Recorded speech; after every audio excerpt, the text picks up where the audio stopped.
കൂട്ടുകാരെ എല്ലാവർക്കും പുതിയ വീഡിയോയിലേക്ക് സ്വാഗതം. ഇന്ന് നമുക്ക് വളരെ സിമ്പിളായിട്ട് എന്നാൽ നല്ല രുചിയോട് കൂടിയിട്ടുള്ള ഒരു കറി തയ്യാറാക്കിയെടുക്കാം. വളരെ ചിലവ് കുറഞ്ഞ വീട്ടിലുള്ള ചെറിയ 2 സാധനങ്ങൾ വെച്ച് മാത്രമാണ് കേട്ടോ ഇത് തയ്യാറാക്കിയിട്ടുള്ളത്. ചോറിൻ്റെ കൂടെയൊക്കെ കുഴച്ച് കഴിക്കാൻ ഇത് സൂപ്പറാണ്. ഈ കറി മാത്രം മതി ചോറ് കഴിക്കാൻ. അതിനായിട്ട് നമുക്ക് ആദ്യം വേണ്ടത് സവോളയാണ്. അതിൻ്റെ തോലൊക്കെ കളഞ്ഞ് കഴുകി വൃത്തിയാക്കി എടുത്തു വെച്ച് നൈസായിട്ട് കട്ട് ചെയ്തെടുക്കണം. നൈസായിട്ട് തന്നെ കട്ട് ചെയ്യണം കേട്ടോ. ഇനി നമുക്ക് കറി തയ്യാറാക്കിയെടുക്കാം. ആദ്യം ഒരു പാൻ ചൂടാക്കി അതിലേക്ക് വെളിച്ചെണ്ണയോ പാം ഓയിലോ ഒഴിച്ചു കൊടുക്കാം. അത്യാവശ്യം എണ്ണ വേണം. ഈ കറിക്ക് തേങ്ങയൊന്നും ചേർക്കാത്തത് കൊണ്ട് തന്നെ അത്യാവശ്യം എണ്ണ ഒഴിക്കുന്നത് നല്ലതാണ്. ആദ്യം കടുകിട്ട് നന്നായിട്ടൊന്ന് പൊട്ടി വരുമ്പോൾ ഒരല്പം ഉഴുന്നുപരിപ്പും ഒരല്പം ഉലുവയും കൂടി ചേർത്തൊന്ന് പൊട്ടിക്കണം. പിന്നെ വേണ്ടത് നല്ല ജീരകമാണ് കേട്ടോ. അതൊരു നുള്ള് നല്ല ജീരകം കൂടി ഇട്ട് കൊടുത്തിട്ട് ഒന്ന് പൊട്ടി നല്ല ഫ്ലേവറൊക്കെ വരട്ടെ, കരിയാൻ പാടില്ല.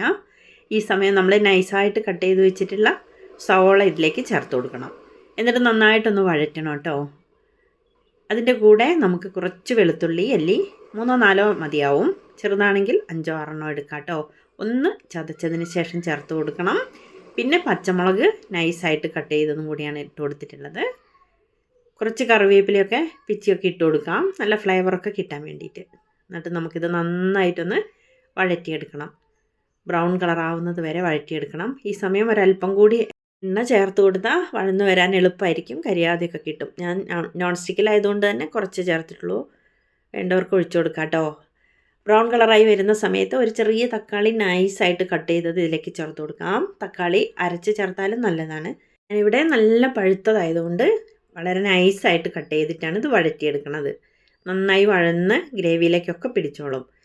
നല്ലപോലെ വഴന്നിട്ടുണ്ട്. ഈ സമയം നമുക്കിതിലേക്ക് ഒരല്പം മസാലപ്പൊടികൾ ചേർക്കണം. വളരെ കുറച്ച് സാധനങ്ങൾ മാത്രമേ ചേർക്കേണ്ടതുള്ളൂ കേട്ടോ. എരിവിന് ആവശ്യത്തിനുള്ള മുളക് പൊടി ചേർത്ത് കൊടുക്കാം. കാശ്മീരി ചില്ലി ആണെങ്കിലും കുഴപ്പമില്ല, നോക്കിയിട്ടൊക്കെ ചെയ്താൽ മതി. ഒരല്പം മഞ്ഞൾപ്പൊടിയും കൂടി ചേർത്തിട്ടുണ്ട്.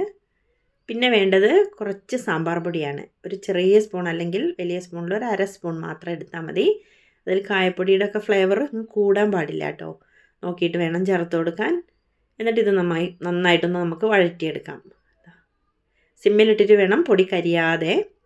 കുറച്ച് മല്ലിപ്പൊടി കൂടി ചേർത്ത് കൊടുക്കണം. ഞാനിത് ലാസ്റ്റ് ചേർത്തത് വറുത്ത് പൊടിച്ച മല്ലിപ്പൊടി ആയതുകൊണ്ടാണ് കേട്ടോ. അധികം ഒന്ന് മൂപ്പിച്ചെടുക്കാനില്ല.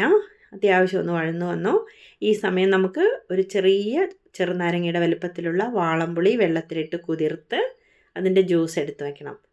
ഇത് മുഴുവൻ വേണമെങ്കിൽ ചേർത്താൽ മതി കേട്ടോ. പുളിയൊക്കെ അധികം ഉള്ളതാണെങ്കിൽ നോക്കിയിട്ട് ചേർക്കണം. പുളിയുടെ കുത്തൊന്നും അധികം വരാൻ പാടില്ല. ഞാൻ ഇത്രയും ചേർത്ത് കൊടുത്തു. പിന്നെ 1.5 കപ്പോ അല്ലെങ്കിൽ 2 കപ്പോ വെള്ളം കൂടി ചേർത്ത് കൊടുക്കാം. എന്നിട്ടൊന്ന് തിളച്ച് വരണം. തിളച്ചൊന്ന് കുറുകി വരണം. കുറുകിയ ഗ്രേവിയാണ് ഇതിന് സൂപ്പറായിട്ടുണ്ടാവുക. അതുകൊണ്ട് അധികം വെള്ളമൊന്നും ചേർക്കണ്ട. ഇത്രയും വെള്ളം ചേർത്ത് ഒന്ന് തിളപ്പിച്ചെടുക്കണം. തക്കാളി ഉള്ളിയൊക്കെ നന്നായിട്ട് വഴറ്റിയതല്ലേ, അപ്പം അധിക സമയമൊന്നും വെക്കണ്ട. അതിൻ്റെ പച്ച ടേസ്റ്റൊക്കെ മാറണം. പുളിയുടെയൊക്കെ ടേസ്റ്റൊക്കെ ഒന്ന് മാറി വരുന്നത് വരെ നമുക്കിതൊന്ന് തിളപ്പിച്ചെടുക്കണം. ഇളക്കി കൊടുക്കണം, അടി പിടിക്കരുത്. ഒരല്പം ഉപ്പും കൂടി ചേർത്തു. എല്ലാം നോക്കിയിട്ട് നന്നായിട്ടൊന്ന് തിളയ്ക്കണം. വീണ്ടും നമുക്കിതൊന്ന് അടച്ച് വെക്കാം. ഈ സമയം കറിവേപ്പിലയോ മല്ലിച്ചപ്പിൻ്റെ ഇഷ്ടമുള്ളവർക്കൊക്കെ വേണേൽ ചേർക്കാം. ഞാൻ ചേർത്തിട്ടില്ല കേട്ടോ. അടച്ച് വെച്ച് ഒന്ന് തിളയ്ക്കട്ടെ. മീഡിയം ഫ്ലെയിമിലോ അല്ലെങ്കിൽ സിമ്മിലോ ഇട്ടാൽ മതി. നന്നായിട്ടൊന്ന് തിളച്ച് പച്ച ടേസ്റ്റൊക്കെ ഒന്ന് മാറി തക്കാളി ഉള്ളിയൊക്കെ ഒന്ന് വെന്ത് വന്നിട്ടുണ്ട്. പക്ഷേ എണ്ണയൊന്നും നന്നായി തെളിഞ്ഞിട്ടില്ല. ഗ്രേവി അങ്ങ് ടേസ്റ്റ് ആയിട്ടുണ്ടാവില്ല അത്രയ്ക്ക്.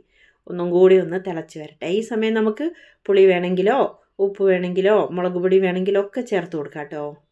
എനിക്കൊരല്പം ഉപ്പ് കുറവുണ്ടായിരുന്നു, അതും കൂടി ചേർത്ത് വീണ്ടും ഒന്ന് അടച്ച് വെച്ച് സിമ്മിലിട്ട് തിളപ്പിച്ചു. 3-4 മിനിറ്റ് നേരം മതിയാവും.